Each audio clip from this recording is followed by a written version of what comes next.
Three, two, one. Doug Linker, thanks for joining. Glad to be back, Alec. This is fun. Must not have many friends back so soon. It's kind of an unfortunate truth. This is part of the reason I'm doing this. Oh, keeping me company today. I appreciate it very much. no, it's fun to get back on. So, very good. What have you been up to? well, we, as you may or may not know, we are in serious lockdown still up here. Mm-hmm. So, but on my end, it hasn't really affected me too much. Haven't missed a day's work yet, unfortunately. But yeah, it's just different. Yeah, it's so fun. You can't go run to the hardware store and grab something. It's a 2-day plan to grab a piece of wood, you know? Really? Yeah, it's terrible. That's not good. Yeah. I didn't know. I was wondering, but I didn't know that you guys were still in lockdown. That's pretty crazy. They made an announcement today that they're looking at a 3-step plan to bring us back to normal. Okay. Which is basically the whole summer by the time it's done. Wow. So it's not good, but yeah. Wow. More time for wood carving, eh? Oh yeah, and the camping season's starting too. So hopefully they let us out and do some camping. I know it's a serious threat when you're solo backcountry camping. I can't believe the last time they locked us down. That was crazy. You couldn't. Nope. So that was getting a little bit going a little bit too far on that one. But anyway, hopefully it'll change this summer. I would have to agree. I'm not one to get political, but that's not politics. That's silliness. It's excessive. So, Doug, I wanted to start by asking you a bit about your success in the world of content producing. And we talked about it a little bit in the last podcast, but I'm just curious what you attribute your success to as a YouTuber, and do you identify as a YouTuber? And what has that whole journey been like? I know there's like 3 questions in there. And well, I'm going to go away for just a second and plug this bad boy in for a second here. But keep going. I can hear you. Oh, you can hear me? Okay. All right. I like talking to your chisels behind you there. Well, success, define your what success means to you. I don't know that I'm a great success, but right. I think so. I think you are. There is there's a lot of crazy people in the world that are willing to watch me. So I don't know. I think that I know what you're getting at with success, but I think it's the ease of the introduction to wood carving is what I would bring to the table. So that I usually work with a block of wood and just a knife. So the ease into the hobby and the straightforward working from a block of wood without a bandsaw and rough outs and all that. So I would contribute that a lot to the what you would say success. But yeah. I got a message from a young guy a couple of days ago saying that, and I was let me preface this by saying I was stunned that a 13-year-old kid was messaging me via email or messenger about wood carving and tools. And I think I asked him about how he found out about me, and it was through this guy right here. And he said that he saw the Wood Spirit video. Yep. And he followed my channel because of you. And I gave him access to the school, and we chatted for a while, and it was just really neat, and it made me have a sort of deeper appreciation for what you're doing. Your demographic and on YouTube, the average age of a of a person on YouTube, I think, is like 15 to 22, something like that. And it might be, if it's anything like my YouTube account, the majority of the people that are on mine, which I don't have a lot of content there, but I do post the podcast, they're older folks, right? Yeah. Yeah. But at the same time, there are a lot of young people. I mean, like 70% of people on YouTube are in that age category, 15 to 22. So what is that split look like for you? Is it a lot of young people? I don't. Yeah. My demographic is probably 25 to 65, with a higher percentage even in the 35 to 65. Not a lot of under 30s, but a few. Right. But maybe 5% really. Yeah. So. Right. So it's it's all over the place, but it's fun. You get these I get lots of emails and stuff from old retired guys that are just looking for something to do. And like I said, the easy entrance to the hobby with a knife and a piece of wood. I mean, it's not too hard. Yeah, I mean, you make it simple. And you've actually inspired me. I've watched a lot of your videos as of late, and you've inspired me to going back to using less tools and be more efficient. And one of the things that I've been wanting to do is, and I haven't done it yet, but is to try and create a carving with just a knife. I haven't done that in so many years. Huh. It's a fun thing. Yeah, it is nice. It's just a knife and a piece of wood, and you can take it anywhere. Mind you, that's not all that I do, but that's really all that my tutorial based videos are usually just a knife. Yeah. If I do a demonstration like the wood spirit or whatever, I'll throw in the big boy tools and mix it all up. But the tutorial based ones are usually just a knife. Right. Yeah. Aside from Scorpion, what 80s hair metal bands do you like listening to? That's my next question here. That's your question? Yeah. 80s hair metal. Oh man, I go on these nighttime tangents still, and go down these crazy paths. You suggested that I check out Scorpion. Sorry to interrupt you. A few days. Actually, I don't even think you did. You didn't suggest it. You just said that you enjoy 80s hair metal. Yeah. And I didn't even know what constituted the genre, I'm embarrassed to say. And so I wrote it down and I started listening. And I think I spent 48 hours straight listening to Scorpion. I haven't gotten off Scorpion yet. So. Well, stop saying Scorpion, because it's the Scorpions. The Scorpion? Scorpions. Plural. That's what I said. You said Scorpion. The Scorpion. Scorpions. That's what I said. Oh, no, it's I feel like my mom, right? I'm embarrassed. This is, and if my mom's listening, sorry, Mom, but I'm your son. They hardly even categorize as a hair band because they were still pretty. They weren't the pretty boys.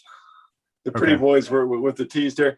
You know what's funny? Back in those days too, watching those bands, never thought that was girly. I don't know why. Never clued in. It's girly? No, the Scorpions weren't, but like the Cinderellas and the early Motley Crues with the big teased hair and the stuff. Like some of them had makeup and everything, and it's like never considered they were even girly. It's so strange to watch them now, like 30 years later, 40 years later, that it was crazy get-ups they were wearing. But I suppose everybody looks back on life like that, eh? I can't believe they used to dress like that or look like that. So, yeah. Right. I'm probably gonna look on these videos and think the same thing about my glasses and my shirt, and especially your shirt as well. I'll really think that about it. That simple gray tee. That simple gray tee. If I opened my closet and showed you, I have 12 of the identical T-shirts. That's what I wear. Do you really? That's actually a lesson in efficiency. All of my socks are the same. All my underwear is the same. My jeans are all the same, and my T-shirts. Really? Yeah. Only thing in the cool weather, I can wear a different flannel over top of my gray shirt, different color, add some color to life. You get to enjoy the diversity of different flannels. So that's good. Yeah.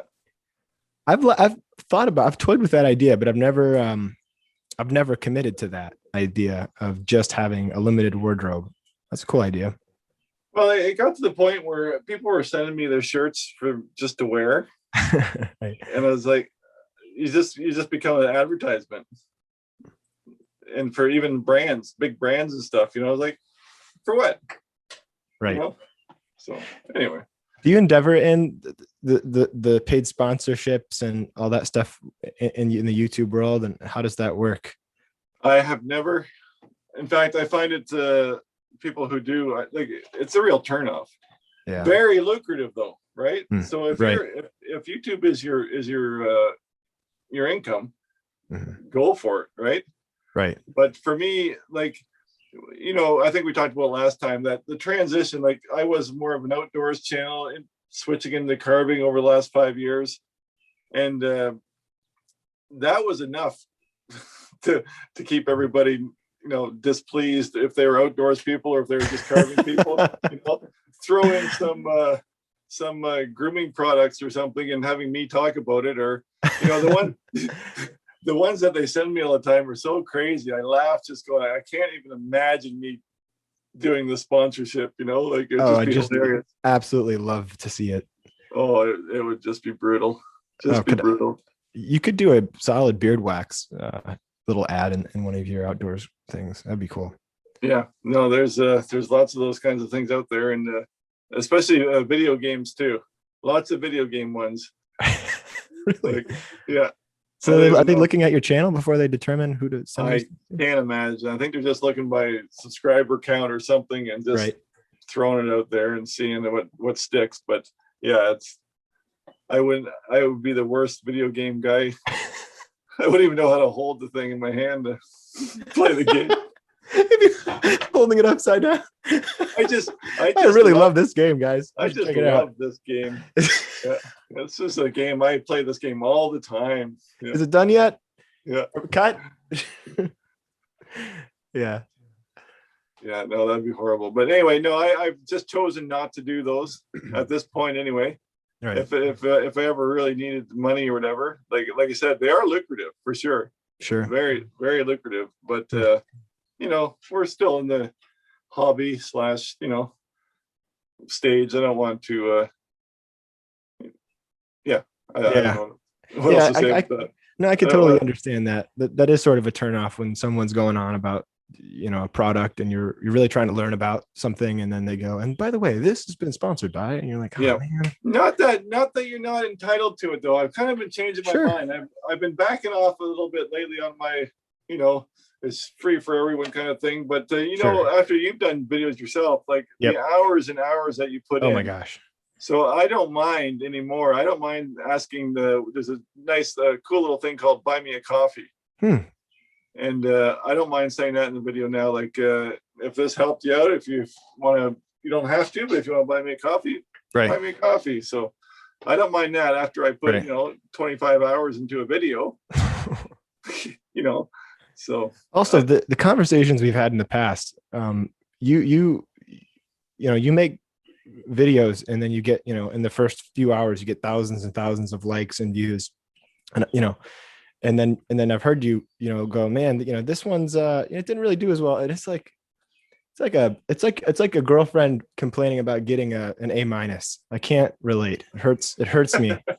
you're and it's what's fascinating to me about it is it's wood carving. What you're doing is you're proving that there are a lot of people interested in wood carving. There are, I guess. And you're actually what you're effectively doing, and tell me if I'm wrong, you're actually turning people onto the art of wood carving, because I don't even think there's that much of an audience existing.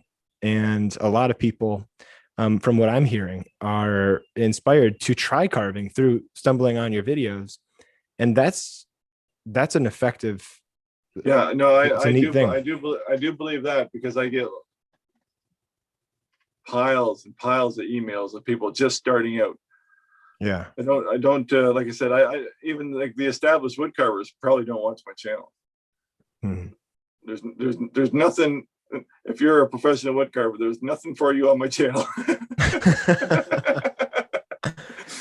I disagree. I enjoy watching you. I enjoy watching your shows. I call them shows. They're YouTube videos, but to me, it's kind of like watching a show. Yeah. Yeah. And that's where some of the things I haven't done a lot since the COVID stuff, but I used to try and make it a little bit more entertaining. I used to do a little thing called coffee and carving, where I would just go out in the bush and, make a fire and a coffee and give a little bit more personality to the actual carving and then carve something quirky. But the problem was, what was happening was that every time I would do something for even demonstration, I always said I made 3 kinds of videos. Like I love making silent videos without talking. I love those. Sometimes I would speed them up too. They're my all-time favorite video. Everybody hates them. But then if they're short enough, they'll get more views.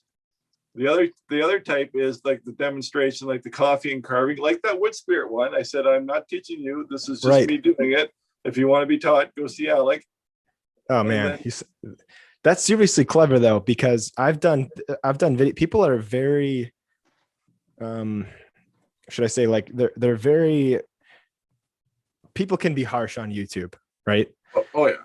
And so, I've posted videos on there just for giggles that I made with friends, and you just get hundreds of people tearing into you because, because you were goofing off and, the camera wasn't very steady and whatever. And so, for instance, I put a video on YouTube years ago that I was sanding things before I was finished with the carving. And I had just like tens of people, which was a lot for me because I don't really do YouTube all that much. I didn't, especially then, saying, well, you have to use sandpaper after you use carving tools. You never use sandpaper in the middle of a carving project because it deposits the sand.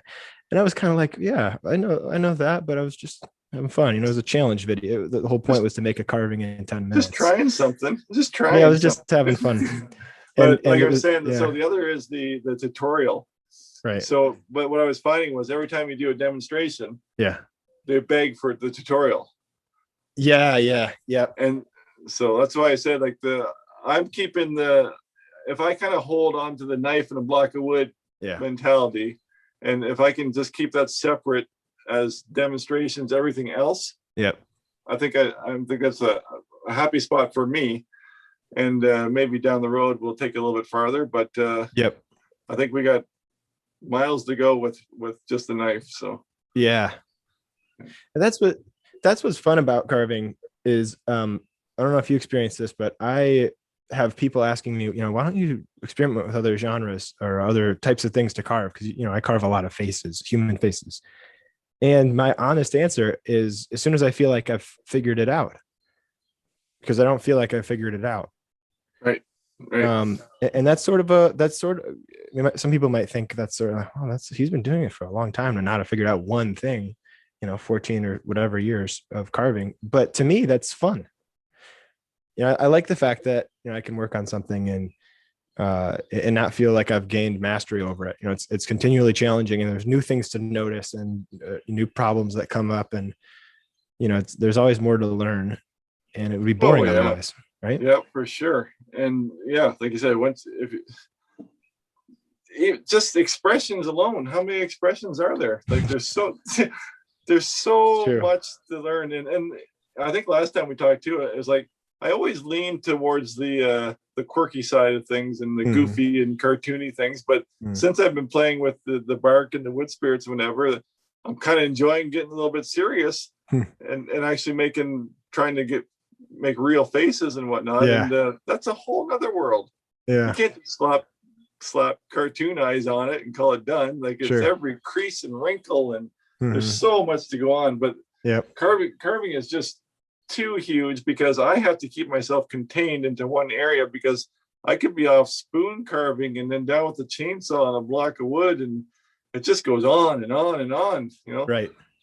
So, but what you did there in that wood spirit video was clever, saying, hey, this is not a tutorial. I'm just trying things here. And people would probably, I think they respond to that a lot better than my video, where I said something like, carving a wood spirit in 10 minutes. And I didn't finish the carving. And so that was the other thing people were angry about, is I didn't finish it. So they're like, they feel like I ripped them off of their free video.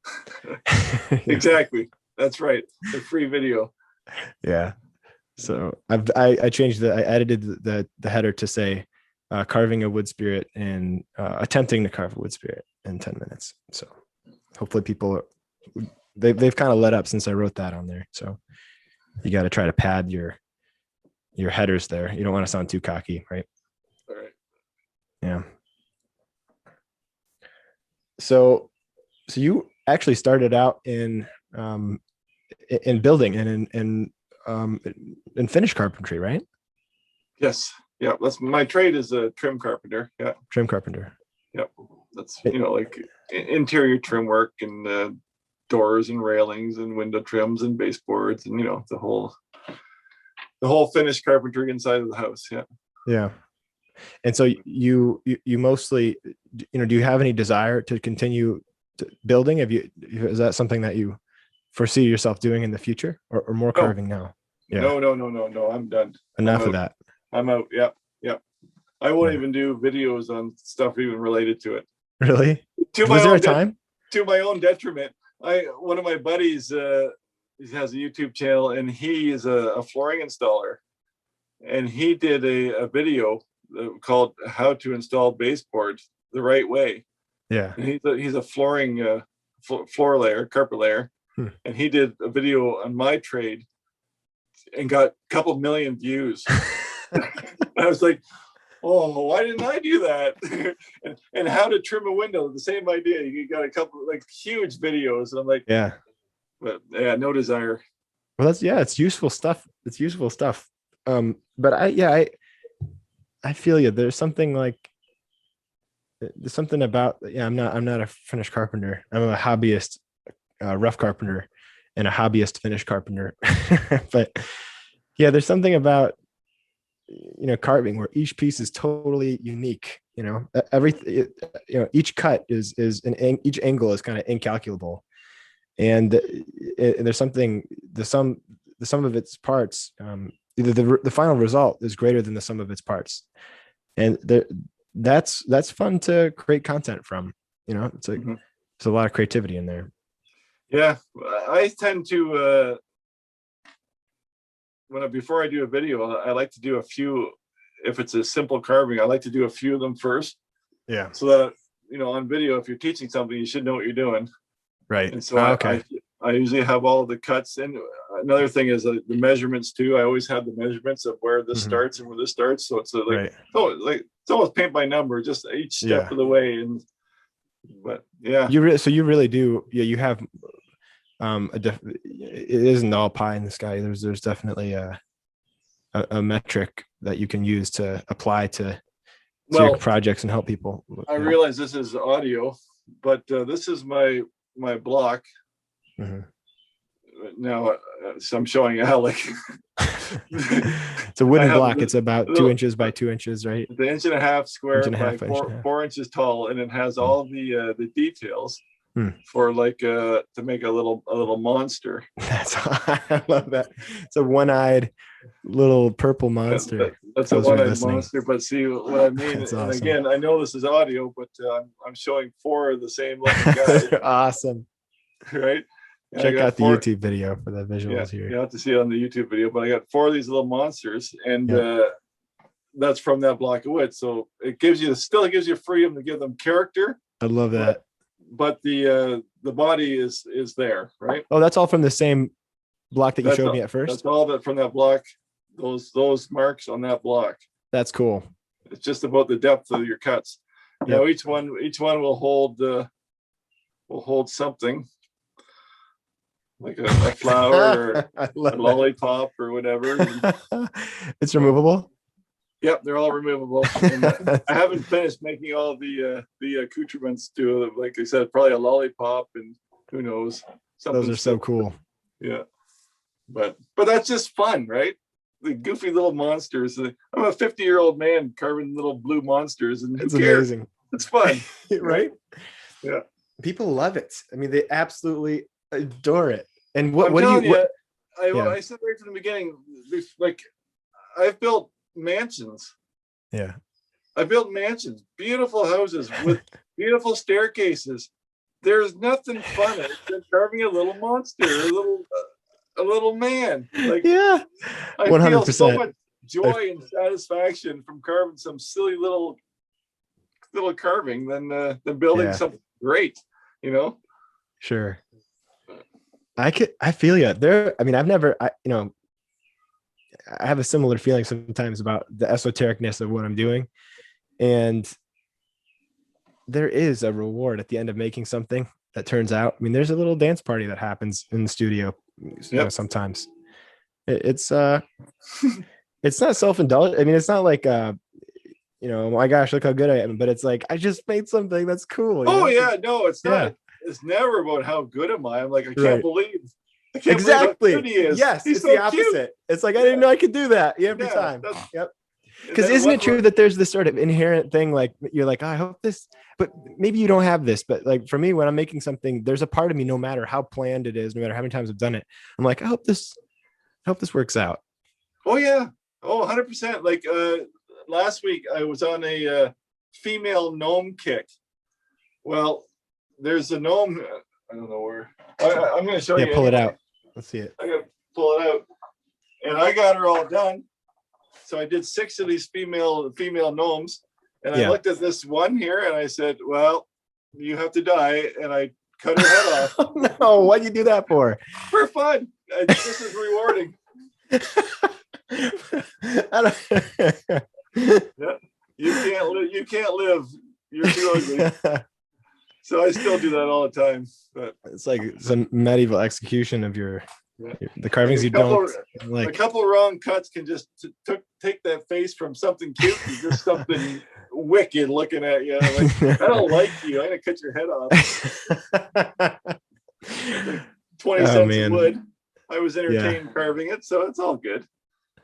Yeah, that's true. You kind of being more process oriented is probably good. Finding the joy in making the thing, right? That's what they always tell you, is you should find more joy in the process than in the finished result. Well, my whole thing is I tell people, like, people, every time I post something, I get someone comments, "Oh, you've got way too much time on your hands." And I always say, Really? "What? Yeah, oh yeah." They say, "You got so much time on your hands." I said, "Well, I worked 50 hours this week at my job. What did you watch on TV tonight? Yeah. or what were you doing at 6 o'clock this morning?" Like, right. You find time for what you want to do. Yep. And I don't have too much time. I just make time for what I want. That's it. That's true. That's so good. And people often use that as an excuse for not doing things that they want to do. Somehow we were able to convince ourselves that we can't do something that we really want to do, that we'd even love to do because of time. Yeah. You just make time. Yeah, this isn't golfing. You can put this in your pocket and take it with you anywhere you go. Right. It's not a bass boat. You got to tow somewhere. Right. Yeah, it's very compact. That is true. And it's fun. It's fun to camp and carve too. Oh yeah. Yeah, for sure. That's one of my favorite things. Yeah. Sitting on an island somewhere, whittling away. Yeah. I actually said that on one of my last little fishing trips. I said, like, I used to be a real big fisherman. And I said to the guy, "You go fishing." I said, "I couldn't be happier just sitting on the rock on the bank of the island and just carving." It was perfect. So missed out on a fishing trip for carving. That's something that, who's the guy, man? What's the name of the Joe, the gentleman, the younger dude who you went camping? You've gone camping with multiple times. He's an outdoor dude. Joe Robinette. Yeah. Yeah. Have you carved with him before? He won't carve. He won't carve? No, he won't carve. No, he won't even try. Yeah. I tried to get him before, but no interest. Right. Yeah. Just as a background, Joe Robinette is a bushcrafter, would you call him? Yeah, bushcrafter, camper, adventure trips. Yeah. Yep. YouTuber. And Doug reposted something that Joe posted on his Instagram. And so, of course, I follow Doug. So I went down this rabbit hole of watching Joe and Doug. And that was really funny stuff. That video. I don't know do you remember, what was it called? It was I probably got a dozen of them on my channel. Oh, really? Sure. Yeah. Okay. I'm not sure. I wish I could. This is when I need well, it's not like I don't have a phone nearby, but I wouldn't be able to find it anyway. Were we canoeing or hiking or You were canoeing. canoeing? Okay. That Yeah. was fun. We did a few. We did some big, crazy trips too. Yeah. Did you? Yeah. We did one. We went right across Algonquin Park from the west coast to the east coast, and it was a hairy canoe trip, but we How carried our many canoes. miles? Kilometer wise, I don't know miles, but Oh yeah, kilometers. That's right. probably You're Canadian. I want to say 240 kilometers, but that wasn't really a great distance. The thing was that we had 42 kilometers of portaging, carrying our canoes. What is it called? Portaging. Portaging? Yeah, portage. Carrying your canoe. Okay. And you carry a canoe over your head between lakes. We had 42 kilometers of that on that trip, so that was pretty crazy. How heavy are those things? I feel like that's impossible. I wouldn't be able to. Oh well, they come pretty light now if you pay the money. Oh, they made of fiberglass? No, Or like a carbon fiber? Carbon fiber mostly, but the ultralight ones. But this was we used what they call pack boats. So they're kind of a hybrid between a canoe and a kayak. So we use a kayak paddle in a canoe, open canoe, but we sit on the bottom. So it's kind of a hybrid. Right. So and my boat only weighs 26 pounds. That's not bad. That's fantastic. My regular old canoe was like 60. So holy cow. Yeah. So, but they need to be. Do you still lug those that far? What was that? They need to be that light when you carry them that far, though. Well, for sure. Yeah, I mean, even 26 pounds at that distance, that's gonna get tiring. Really tiring. Yeah. Well, the trick was like it's one way only. We didn't go back for our bags. Like you're wearing your backpack, carrying your canoe, have everything strapped, and just one way, just walk, and you're not going back to get anything. So that's not counting your pack weight on top of it, right? Oh no, packs are pretty heavy. Yeah. When you go on a trip like that, do you try and bring enough food so that you don't have to forage for berries or kill anything? Oh, there's no time for foraging. Yeah, we have all our freeze-dried food. Freeze-dried. Yeah. You ever do the MREs? Not on a big trip, but I've had them here, and I would never bring one. Why is that? They're twice as big as a regular backcountry pantry type meal. Okay. And there's so many components to them. Sure. And they really don't taste that good, in my opinion. So does the freeze-dried stuff taste good? Some can be horrible. Really? But, I mean, I could live off lasagna for a week. I don't care. Yeah. Everything's great at the nighttime when you made it to camp. But yeah, I'm not too fussy about the food. Lots of you're basically hiking by canoe. It's just long distance, and so right. That's something I've never once done. I've never gone on a backpacking trip in my life. Never once. I'd love to. When are you taking me? I don't know. We can't, Alec. The border's closed. Oh, bummer. Oh boy. You're just beside yourself, aren't you? We'll go for a hike when you take me on that bark hunting adventure. I see. If I get, man, so many people want to go, and yeah, it's great. You guys have some big bark up in BC. Huge. The black cottonwoods and BC, and I'm sure they're all over. Yes. Especially in that range, that western range is like, oh my goodness. I wish Manitoba has some too, which is mid Canada, but nothing here. Like you've seen me, I've carved the poplar bark that we have here, the thickest is about an inch and a quarter. Yep. Yep. That's what we have here. Yeah. We're not too far from one another. Yeah. No, that's right. Yeah. Yep. So it's not really worth too much, but right. Yeah, but trying to find bark now. You can't.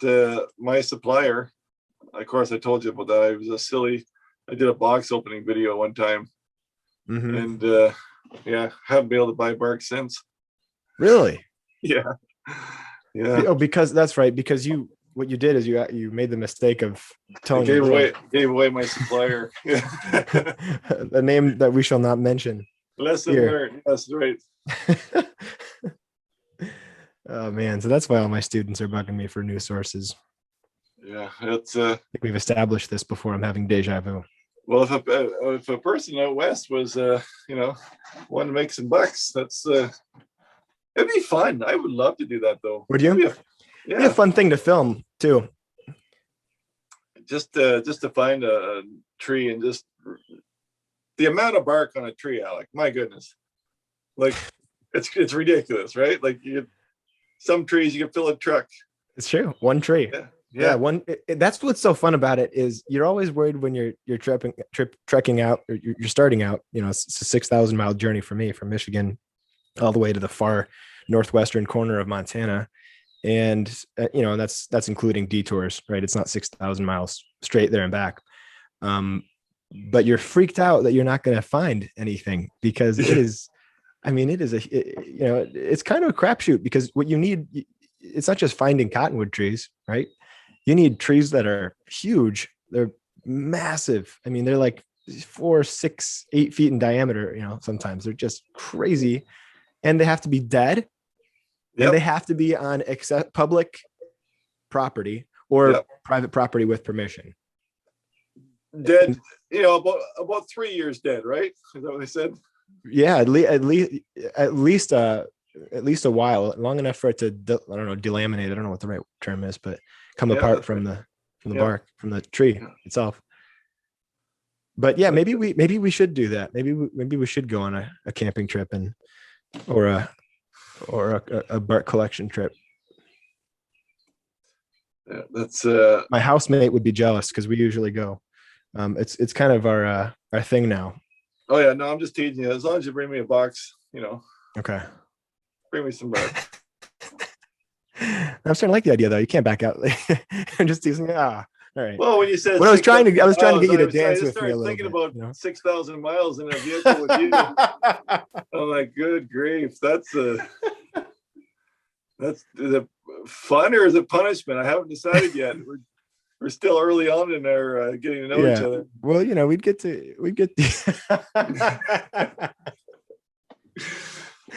Hey, that's true. It would be first date, 6,000 mile road trip.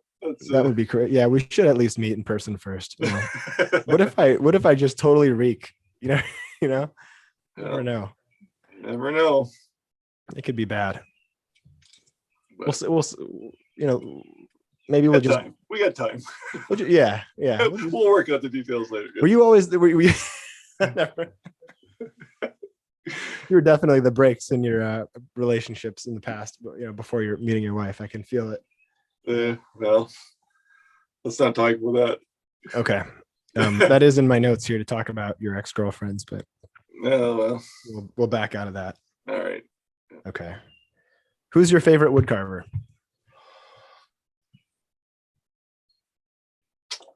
Aside from me, of course. Wow, that's a loaded one. Besides you, of course. Right? Right. Yeah. Well, you definitely have the bark advantage in the bark department, but we won't talk about you. Oh, wow. Who else is there?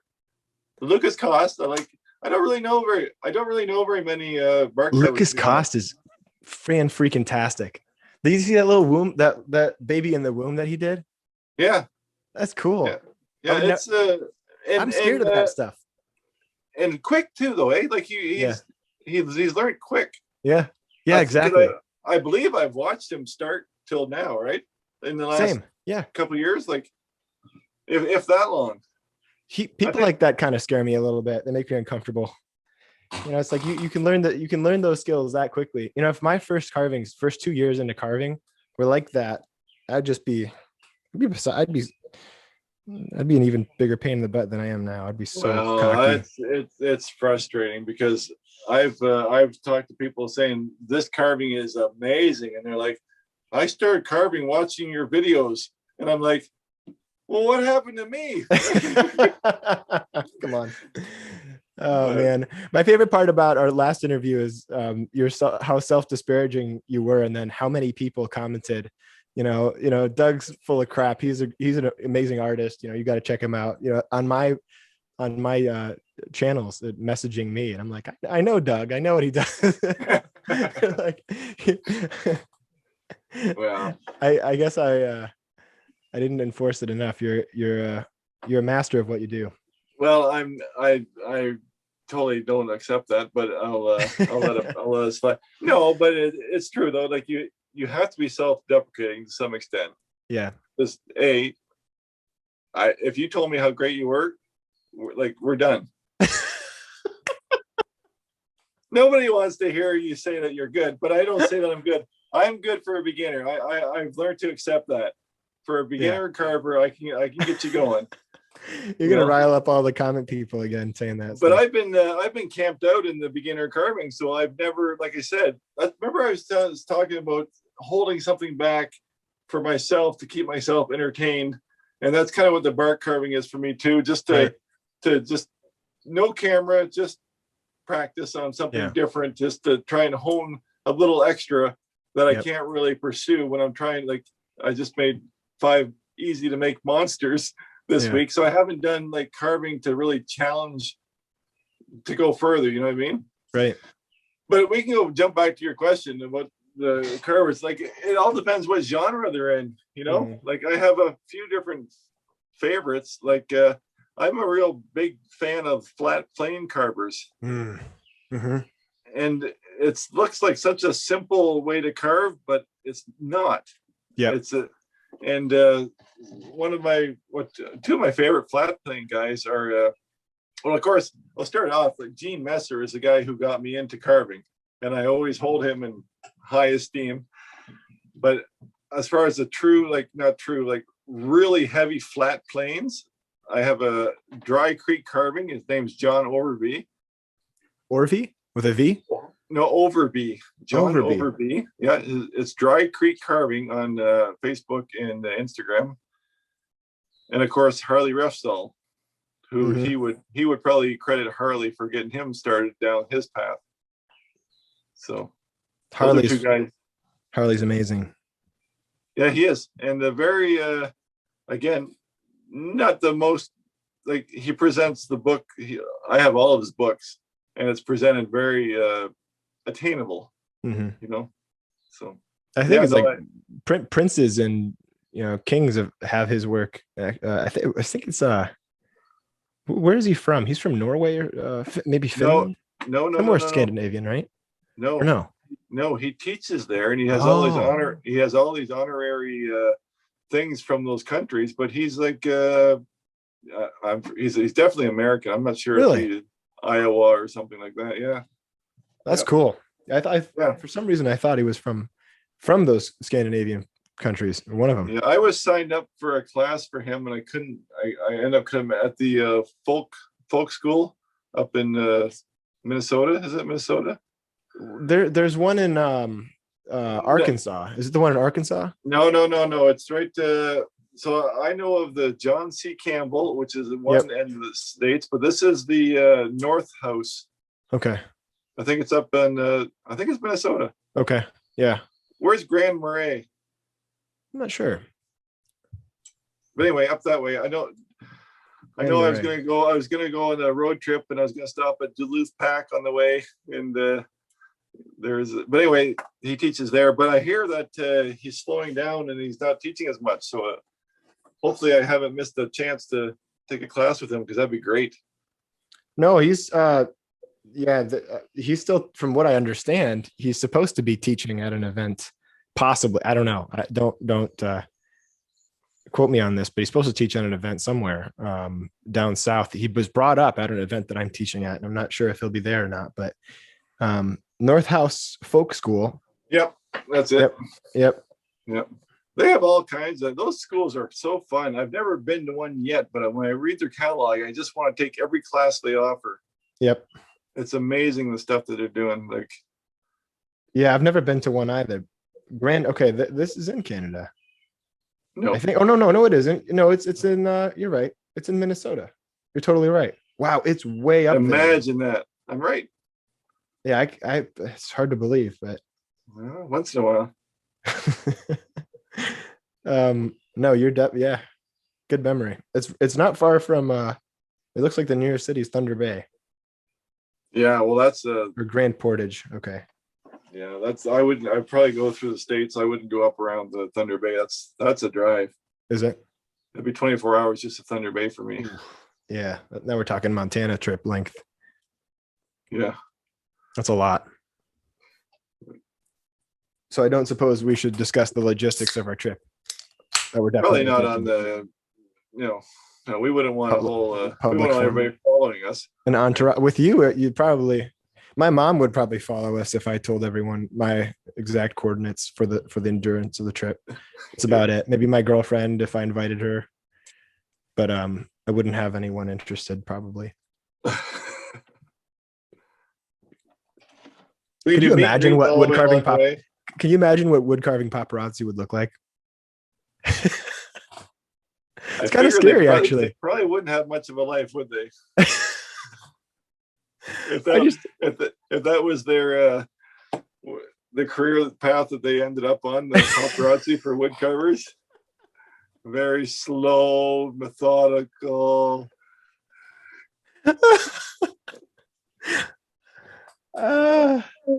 It just so doesn't fit the art form. I love the idea of that though. Yeah. I was telling my friends, I thought about the idea of creating a spoof school of wood carving just for fun on the side. It'd be free to sign up for or whatever, but don't you have that already?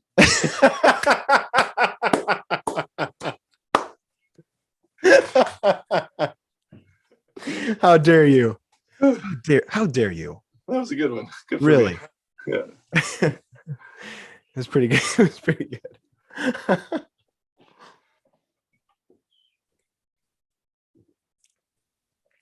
What does this podcast come to? I don't know. It's just burn after burn. What's her name again? What was that? You imagine? I just forgot your name mid podcast. Yeah. I feel like I have the hardest time with names. I cannot get a name stuck in my head if I've met someone for the first time. I have to be in the right mood for it to stick. Do you find that? I could tell you a story and I would rattle off 15 men's names or guys' names that are in the story. And then if you ask me about who does this, I'm like, I have no idea. I know everybody's name until you ask me. Yeah. And then I can't pull it up. I can't retrieve the name, but if I'm just telling the story, it'll just flow right out. And then as soon as it's the question, it's like, oh, what's his name? Oh, the guy with the face, the eyes, and the nose. Yeah, he's got, I'm terrible that way. But for some reason, if I'm telling the story, it just kind of flows. But then as soon as it becomes a question, I can't remember nothing. So. Have you heard that it's like memory castle? It's this idea that if you take anything that you're trying to remember and you put it in a physical place in rooms of a castle and you walk through it, you sort of visualize the things that you're trying to remember. You associate that, you put them in a place. Apparently the visual part of the brain and the memory part of the brain are closely linked. And if you can get them both engaged at the same time, you're a lot more likely to remember stuff. Who do you talk to? What's that? Who do you talk to learn stuff like that? I just make stuff up. Oh, the castle. I haven't heard that at all. Oh, of course. The memory castle, yes. Oh, yes, the castle. No, actually, you can. There is something to relate names to items, whatever. I can tell you right now. Like I had a girlfriend when I was like 15. She was in a coffee shop, and I said, "I want your phone number," and she said, $50.99. And I was like, I still remember it just for putting it in the dollar figure instead. That's incredible. That's nice because all the first three digits were all the same for the whole town, right? Huh. So you didn't need to know that. Right. It's just at $50. It's just associating with something different, like a dollar symbol or a price tag. Yeah. And it's just. You ever think about calling her? Just to say hi. Have your wife call her or something, see if it's still the right number. No, that one didn't end well. So we'll just leave Oh, that one. okay. There's no need to call her back. Not to mention that's 35 years ago. Yeah. Yeah. Well, one of the guy, I won't say who, but I'll just leave everyone to wonder. But one of my friend, I won't even say anything else, but a friend of mine said that, he had this terrible breakup with this girl who, they were planning on getting married, and it was super out of the blue, and he wasn't expecting it at all. And he said that she disappeared off the face of the earth. I mean, he didn't even hear from a friend of hers. And then I think it was like 30 years later, she got a hold of his wife, and somehow all three of them became like good buddies, like genuine friends. And I just can't picture that happening for me. No. Right? Doesn't that seem weird? That's wild. Yeah. I mean, that those are some good people. If you can make that happen. I don't see it happening for me, but I just feel like it'd be awkward.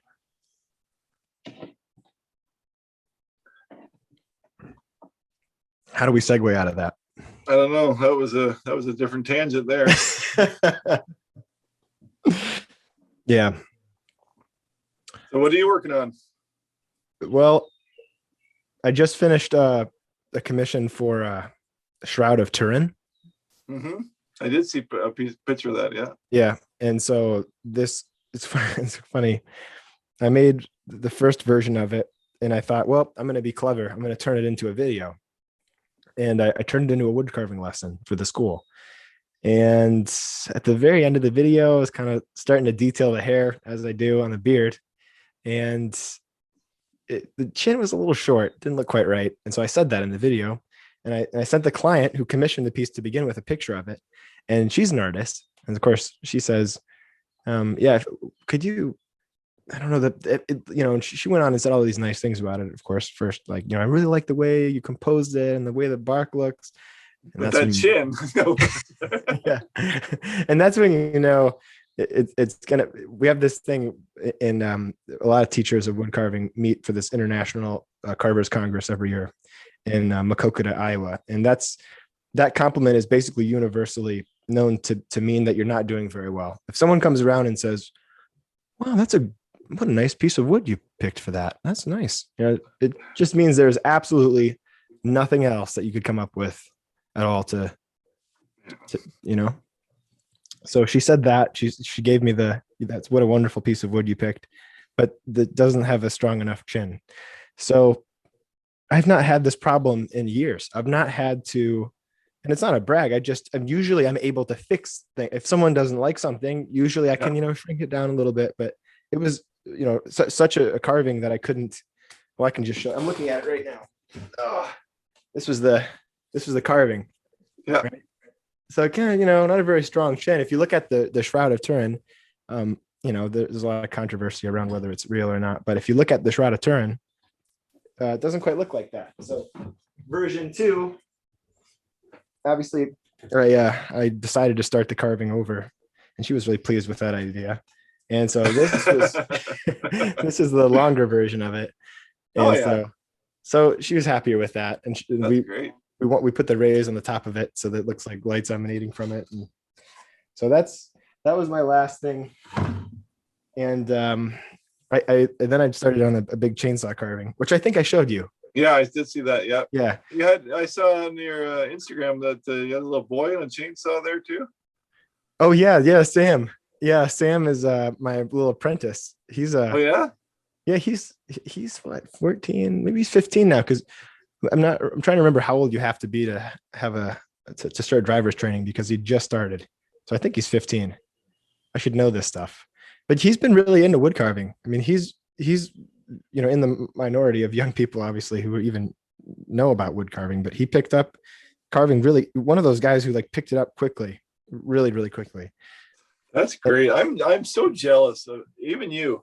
Yeah. That you found your passion early. I'm jealous of him. Because when I teenager, I was all about working extra hours and doing this and building houses and stuff at nighttime and just work. And then now I'm getting old and I finally found something so great. I'm like, wow, I could have I could have possibly have been a wood carver if I had started younger, like it's the guy who taught me how to paint he started when he was 60. He started 65, retirement age. Oh yeah. Started painting, and he was, I mean, he's probably the best painter that one of the best painters I've ever met. Yeah. And he's been doing it for, well, now he's 90 years old. So it's quite a while. Oh. So he's an older guy, but an incredible painter. And so what's that say, right? People often use excuses to not, I mean, you've done this for, how long have you been carving? I always, every time I say something like, oh, it's been 2 years, my wife will say, it's been like 8. So my memory's not very good, but I would say a good six years. Right. Yeah. 5, 6 years. Yeah. In 5 or 6 years, what you've done for wood carving, I mean, is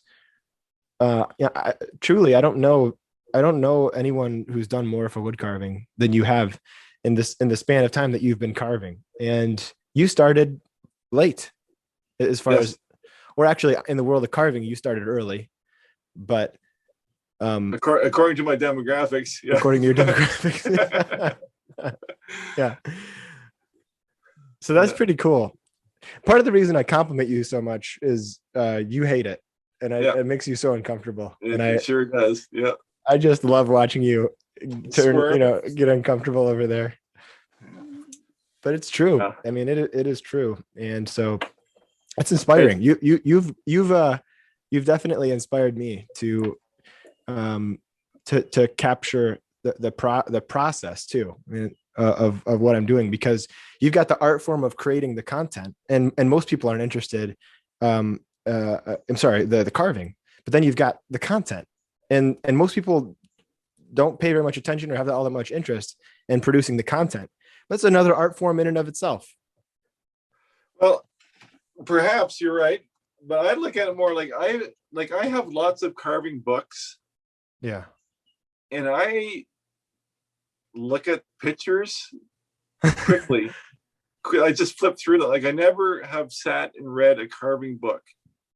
But with the world of the internet today and the video quality, even personally, I would rather watch the video than say get the Alec LaCasse book of bark carving. I would rather watch a video than have a book. Right. Just because I need this. A picture is one thing, but to see how that cuts, and this is to a fault that people are saying your wood is so soft, you carve it so easy. Yeah. Like, well, my knife is sharp. Well, you don't get those things out of the book. You know what I mean? Like people are chewing on their Amazon dried out old basswood that they got a deal on, and then they see how easy it should be to carve, and you don't get those things from books. Right. So it's true. And people have this sort of elitism too. And it's funny, you mentioned people saying your wood, this material is too soft or whatever. It's like, people get off on that idea. I remember one time I did a show, and I think I won some sort of award there. And I went up to one of the guys to say how much I liked his work. And he made this, kind of underhanded comment. He's like, your wood is soft. And I was like, oh, you mean the bark? He's like, yeah, it's bark. You should try real wood sometime. I was like, oh, that was kind of mean, It's like, it wasn't like an invitational thing. Like, man, you should try another material sometime. It's like, you should really try carving for real, you little wimp. Yeah. Well, I get that all the time. My comment actually came in today, and it was one of my favorite comments was like, hey folks, Doug's right. I bought OCC tool knife, and I carve like Doug does. Because I always said you need a sharp knife. Learn how to sharpen your knife before you even carve, because nothing be more like people send me their pictures and they kind of like chew the wood off with a dull knife. Yeah. Well, just get a good knife, a sharp knife, and keep it sharp, and you'll cut like me. And that's always and that's what I said. They see me taking these big chunks off.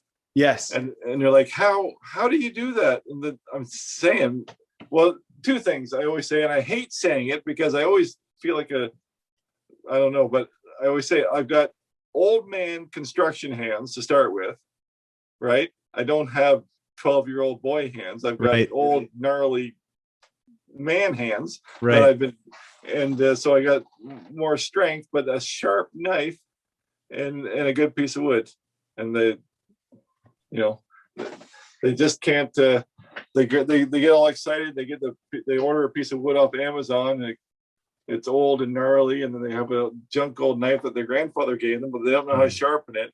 Yep. And they're going to become a wood carver. Well, nothing will make you quit the hobby faster than no success. You know.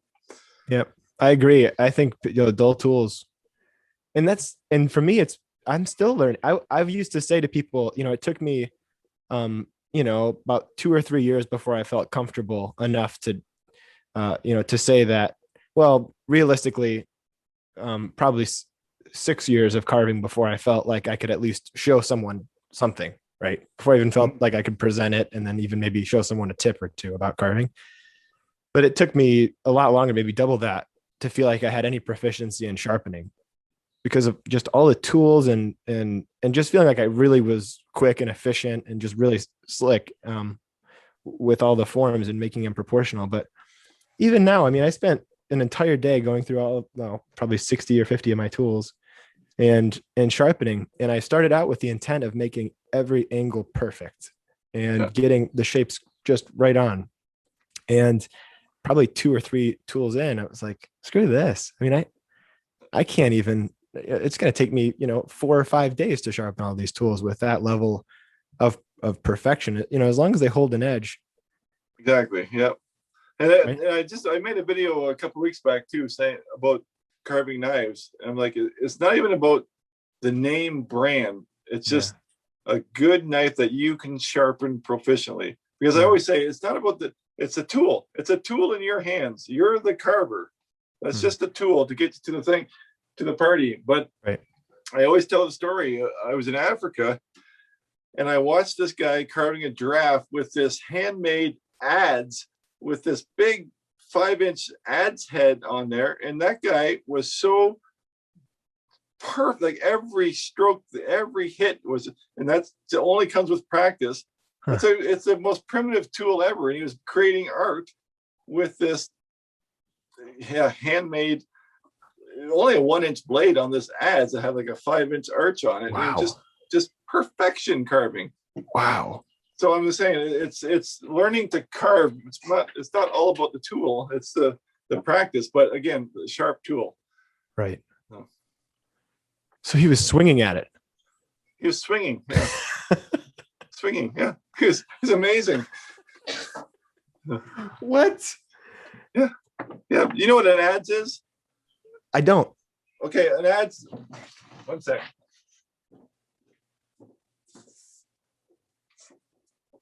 He's running to get an adze. He's running to get an adze. Here he is for the audio. I have two. So an adze is basically I don't even know. This one's more of a scoop. Yeah, it's like a gouge This at the end of an axe for carving bowls and whatnot. Yep. And this is more for shaping. Just like a sideways axe, if that helps the audio. Sideways axe on an axe handle. And but he had like a 1-inch one with a big long 5-inch, and he was just carving. Crazy. It was just amazing. I can't. So makes my head hurt. You don't have to spend thousands of dollars on tools. You just need to practice with the tools that you have available. Really, is what my point was. Seen the adze is something that people used in history to surface or kind of like plain logs, right? That are rough hewn, give them a texture, maybe, or was it? If you had a long handled one, you swing it like at your feet, and do the wood after you use a broad axe to straighten the side out. You just clean it up with the adze. Okay. Yeah. It's almost like that gouge finish thing. Yep. Yeah. When you see the old barns, that when they tear down the barns, you get the barn beams, you see all those cut marks in there. And I just love the old barn beams just to see the history of these tools. Like now it's just like sawmill, done. Right? Sander, right? You know? Yeah. That's what amazes me about old wood carvers too, is I didn't realize this, but most of them didn't use sandpaper. A lot of the, like you look at, the 16th, 17th century European ornamental wood carvers who did all the architectural stuff, around door cases. And I mean, the intricacy that they could achieve with hand tools, they just had thousands and thousands, I mean, not thousands and thousands, but at least hundreds of tools to get in every single, crook and cranny. Just blows my mind. Well, forget that. They would go into a house and they would create the profiles of the trim itself. What? They would take, so say you got a 1x6 of oak and you see like a real colonial trim or something. Yeah. They would put all of the flutes in it, and they would do all those. We would take a router. We wouldn't even take a router. We'd have to have like a multi-headed tool to just create the profiles. They would do it all by hand, with one pass at a time to get each flute. Like they would be months and months in a house. But in those old houses, they're just gorgeous with the trim in them, like wall panels and everything, and that's all hand tools. And if you ever want to go on a tangent sometime, just go and look up the old timers toolbox and see what was in their toolboxes, because they would come in on a job with a big wooden crate, basically, and they'd have all their tools in there, hand saws and all the shapes and the planers and the hand plane profiles, and it's amazing. My actually, funny you say that. The box that I have here over to my left, which you can't see actually, but it's it was one of those boxes. Like it comes, I don't know the era of this box, but it's at least late 1800s, and most of the tools are from then and before that came in the box. There's a gentleman who was president of Michigan Association of Woodcarvers passed away. And my buddy just stumbled upon it, not a woodcarver, just a friend of mine who loves estate sales. I mean, he's a fanatic about estate sales. He has an app that gives him a notification every time there's a new estate sale within 100 miles or 200 miles. And he said, dude, I think this one has wood carving tools at it. And if I had a nickel for every garage sale that someone texted me about, where they said, oh, I found some wood carving tools.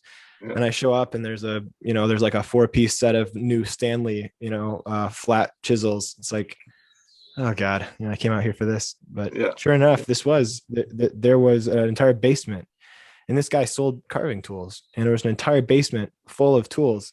It's the first and only panic attack that I've ever had it was a positive thing. It wasn't, well, it was both positive and negative, because at the time, I think I was probably, 18 or 19 years old. I think I had $300 in my bank account, and there was just an entire basement full of every manufacturer you could imagine, every single knife maker I could think of. I mean, Helvey, Dave Lyons, there's some flex cut, but I mean, all the exclusive, handmade stuff, and I mean, just craftsmanship like I've never seen.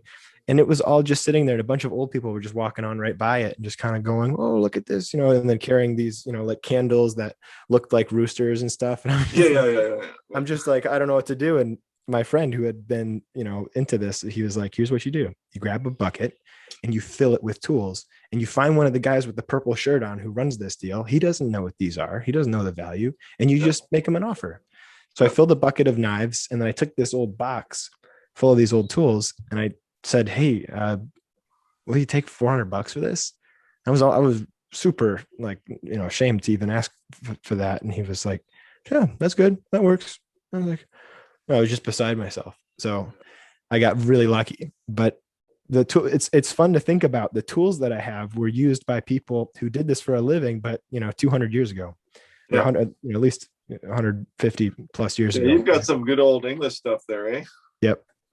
Yeah. And I'm still learning about a lot of them. I mean, I probably only regularly use, I don't know, 30% of what I have. Some of these shapes, I mean, they're like back bent, kind of square shaped gouges that I don't have a use for. I don't do the same sort of stuff that these guys probably did.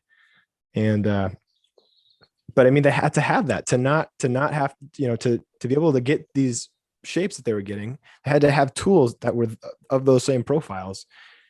It's like no sandpaper allowed. There wasn't sandpaper really. Although I did hear that Grinling Gibbons, he would use reeds. I guess if you take the reeds from the right plant, I don't know what it was, but you could use the reed itself to sand leaves. I've never heard of that. No. Yeah. So he would use he would use the reeds themselves, he would dry them out, and then he would use the surface of the reed as an abrasive. Which tickled me because a lot of folks complain. There are a lot of elitists that just no sandpaper allowed. Yeah, I heard that even for the basswood carvers. Now, mind you, basswood's not a great standing wood to start with, but a lot of there's a few out there that's like absolutely no sandpaper. And I honestly, I really don't use sandpaper. But I'm like, well, I'll do what I want. Right. Yeah. I don't care what you think. Yeah. But here, I just thought of a question I wanted to ask you. Do you still see tools that you want? Oh, hand tools. Is there hand tools that do you still look at hand tools and say, oh, I wish I had that? Or are you over that? Oh, that's a good question. Because I've kind of learned over the years, because I think we're both a little ADHD and we go all in on things or don't. Yep. But I'm finding like the simplicity is always on the other side of complexity. And it seems that we have to, or personally, when I dig into something, I think I have to have everything. And then down the road, I only want 2 of 50. You know what I mean? Well, true. I do. I know what you mean. And I agree. That's what I'm saying is you've inspired me to want to just see what I can do with just one tool. You know, that to me, guys that have to have, like this wall, have to have hundreds of tools that are just carving simple projects. It's like, I don't get it. I don't get why and it happens to me in classes. A lot of times people will come to workshops and maybe they'll bring 3 or 4 bags of tools. And it's like, if you read the description, there are 5 tools, 6 tools, including the knife required for this class. You don't need anything else. I'm not using anything else. But people get really into tools, and I'm like you. I get obsessed, and then I work backwards. So I did this, and I bought a lot of these. Not all of them are from this estate sale. You can't see the rest of the wall, but I bought a lot of tools. But I've kind of worked the lust for hand tools out of my system. Yeah, me too. In fact, I even boxed up. I probably have 4 different sets in this filing cabinet over here. I'm still too afraid to sell them. Yep, I get that. Yeah. But I boxed them up and put them out of sight. And just to see if I ever go back to them, or if I ever think, hey, do I have, but so far I haven't had a need for it. Right. To go back. But so I have all these magnets here, and this desk here only has knives, a couple of knives. And then the bark stuff behind me here is strictly for bark. So if you had to put a set of maybe like the tools you use most, like top 5 tools, this is getting really into the world of wood carving. So sorry for you non-wood carvers, but what would you pick? Well, this is what I've been actually mulling this over, because I was debating if I wanted to do a video on if I was going to add 4 tools to my knife, and I decided not to make the video because I want to keep the tutorials to the knife only. But when you say that, I'm a fan of always a number 11 Vayner. Yeah, that's a staple, like a 1/8 inch max, and this for a softer hairs and whatnot, and getting up into a softer eyelid. But definitely a V tool of some sort, probably not super, just the middle of the road V tool, like a 45 or whatever. Yep. And number 9, maybe a 1/4 inch. Yep. Number 9 or so. Yep. And I'm still a fan of maybe a 1/2 inch 5/8 number 3. Yeah, just 100%. So but I'd probably use it upside down more than upside right. If that makes sense. You hold on to the sharp end? No, that's no, but I use it more like something you would slide up a nose on right. the reverse. Oh, yeah, I mean? Yeah, totally. Yeah. So not, but instead of the knife, a little bit of contour, but those would be a few for sure. Those are I've good. never been a big, like, I still have some stuff up here that I really don't use. Like, I've never even really learned skews. I have so many skews and I never use them. Yeah. Screws too. The skews are something I've learned to like more recently. I find myself using knives less and less, and I don't know. I think the nice thing about a skew is there's a lot of dull space here, so you're not at risk of, accidentally mucking up something that you don't want to muck up if you're doing a relief carving and you're holding with both hands. You've got a small area, and what's cool is if you push, it kind of has a built-in slicing action. Yeah, that's true. Which helps. Yeah.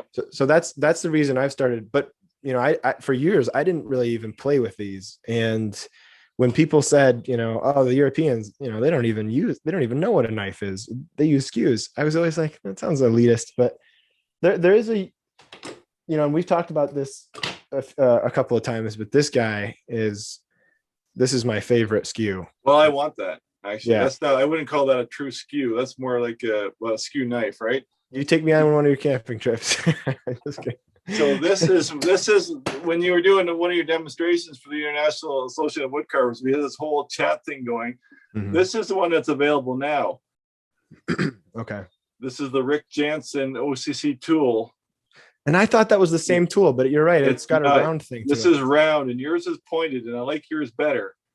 Mm-hmm. Yeah, the difference. Yeah, so what we're talking about here this makes great audio. I know. I got to stop showing people stuff, but it's basically a chisel that has an angle to it instead of a flat chisel, with a perpendicular edge. It has an edge that's at an angle so that you can kind of use it to slice. And this one that I have has almost a back bent thing to it. So it's kind of slick. It's like a little pointy hybrid between a skew, that slanted chisel, and the knife. I feel like it's something I could easily take the tip off though, because when I get rammy. I have, and I had to regrind it like 2 days ago. So you're dead on. It's easy to muck it up. So, but do you ever use rifflers? No, never. Rifflers are kind of neat. I didn't for years, and then I started talking to Patrick Burke, who is I think he's probably one of the best, if not the best. And I've been trying to get him on. Eventually, I'll get him on. But relief carvers, and also an amazing figurative wood carver. But he was telling me that the guys in Europe, they use these rifflers. They don't like to use sandpaper as much, but I can see why. It's like a file mixed between a file and a rasp. Yeah. Now that would work better for depending on your wood. See, like you said, for basswood, that would just make a fuzzball. It wouldn't be nice. Yeah. It's kind of like people do that with they use Kutzall burrs, but they attach them to a handle and then they use them to shape. Yeah. Ever done that? No, I've avoided it this long. There's been a couple times where I had the whole kit in my hand thinking I wanted it, and I don't want it. Yeah. Part of the charm of the carving and whatnot, to me, is the silence. Right. Oh, you mean the power carving world? Yeah, not venturing into that territory. Right. And I'm scared to dive into that because, I probably ate a cup full of sawdust today at work just doing regular work. I don't need to come home at night and then just fill my face with flying sawdust and noise.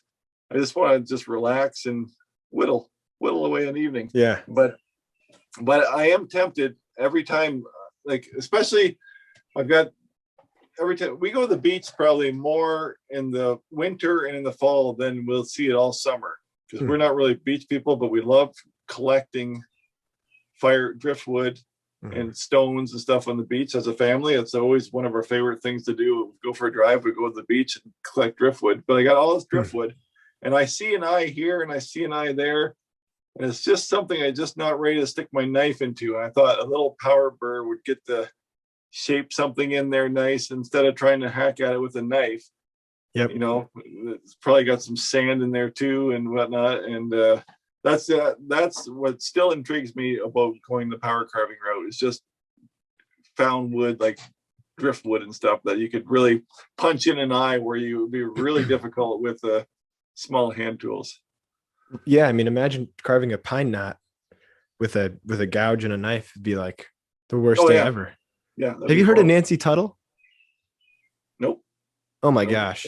You got it. Hold. This is going to be great for visual aid, but Nancy Tuttle is one of my all-time favorite. She does a lot of pine knots, but she does them with power, right? Because that's the only way it's really doable. But yeah, you've got to, I mean, I'm going to send you down a rabbit trail, but she is, if I click on this, will it go to a website? Yeah, that's not what I wanted.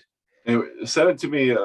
Yeah, it's creepy, but yeah, will it even focus is the question. But yeah. These particular ones are creepy, but her, she does, I mean, some stunning stuff. I'll have to send it to you, but it's Nancy and then Tuttle.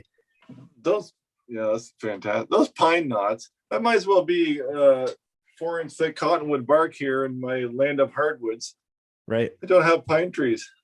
Oh, really? In Canada? Well, no. North, there's piles of them, but my area here, I might as well be in Ohio here in Ontario. Like it's just like hardwood forest and farm fields, you know? Right.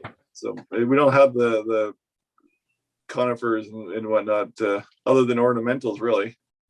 What would be your favorite hardwood other than basswood to carve that's local to you, if you could pick one? Well, it's not super common, but see, I'm going to screw this up because you're going to think it's something different. I call it Manitoba maple, but that would be, is it box elder or box elder? Oh, yeah, box elder. Yep. Yeah, so we call it Manitoba maple for some reason. Maple. But I think it's box elder. Yeah, it's a nice wood. It's kind of like almost like a birch, right? Yep. Yeah, real nice. Yeah, that stuff does it just have a reddish hue, or sometimes like streaks, or I might be thinking of a different wood, alder maybe. I think it's pretty white that I found anyway. Right. Yeah. But unless you get into like a crotch or something, you might get some color in there. Right. Yeah. Yeah, both alder and box elder. Box elder, is that right? Yeah. They're great to carve. Yeah, they're soft enough to work, and especially when they're green. If you can get it in log form when they're green, and pull a chainsaw out and rough it in, do larger scale stuff is fun. It's fun to do in those woods. Yeah. But it cracks. If I lived a little bit more north, though, I would never look for anything other than birch. Really? I'd be content with birch forever. Yeah. Silver birch or white birch or any of those. Yeah. Yeah. I've not tried anything outside of white birch. Yeah, well, that's the reason, everyone carves the spoons and the kuksas and everything out of it. It's just such a nice, you get a green that's just like carving a potato almost. Yeah. And I got to imagine it's pretty durable once it dries, right? Birch Very seems durable. pretty hard. Yeah, they make countertops out of, I think my countertop's made of birch. Yeah. Really? It is. Yeah. That's different. Yeah. It's not a good idea. I don't recommend it. Okay. I did it. I did it because it was they had a butcher block pre-made, and I thought, well, as long as I make a trim piece for the edges in ash, because my dad had ash from the property next door, I figured, well, if it got bumped and stuff, it would be safe on the edges. And that's true, but the biggest problem isn't that it's not hard enough, is that it's wood in a kitchen. Right. Yeah. You ever installed one? Hardwood? No. That's good. It's a nightmare. No. I like the idea. But here's my thoughts on that. I like the idea of wood, except for I know for a fact that you'd have to put like a 1/8 inch of epoxy on it to keep it hard. Yep. And I don't like shiny. I don't like shiny wood. I'm just not a fan. Why is that? I don't know. I just like oiled things, Is it because it looks, my first intuition is to think that it's because it looks plastic. It doesn't look, the whole point of carving wood is it's a natural thing. Mm-hmm. And when you coat it in something, it could be plastic and you wouldn't know it, you know? Yep. Yep. I like the feel. I don't know, the softness of wood, Yeah. you know? Right. Yeah. There you go. There you go. Well, Doug, I think we've covered just about everything that we could cover. That's not true. There's a lot more to talk about. We could nerd out for probably another How long have we been going here? 5 or 6 hours. Is it an hour and a half, is it? Hour and a half. Usually I ask a quick round of questions. And I think I've asked you, a quick round of questions already. But is there anything else that I didn't cover that we should cover? Is there anything you'd like to plug that you're working on? No. No. No, I just like I said, I don't plan too far ahead. And the reality is I'll probably do this monster video in the next week or two, and then I'll probably gear the rest of summer. I shouldn't say that, but the idea is to do more outside stuff and maybe just more carving and found wood rather than sitting here at the desk. This is a great spot to carve in the fall and the winter. Yeah. But when the weather's nice, it'd be nice to show more of a camping aspect to my carving. Oh yeah. Whether that's just whittling a stick into something, it doesn't have to be much of anything. I don't care if it's a mushroom. And I had an idea to do like a steak and mushroom video. Just go in the bush and cook a steak and carve a mushroom in a stick, and a kid can do it. You know. Yeah. That idea, stuff like that. So we'll see what happens. I look forward to seeing it. Well, you'd have to watch my videos then.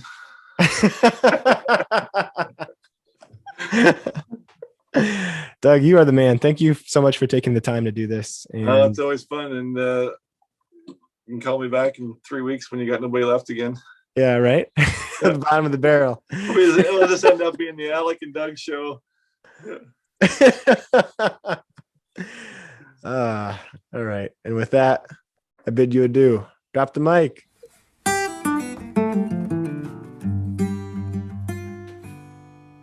That was so good.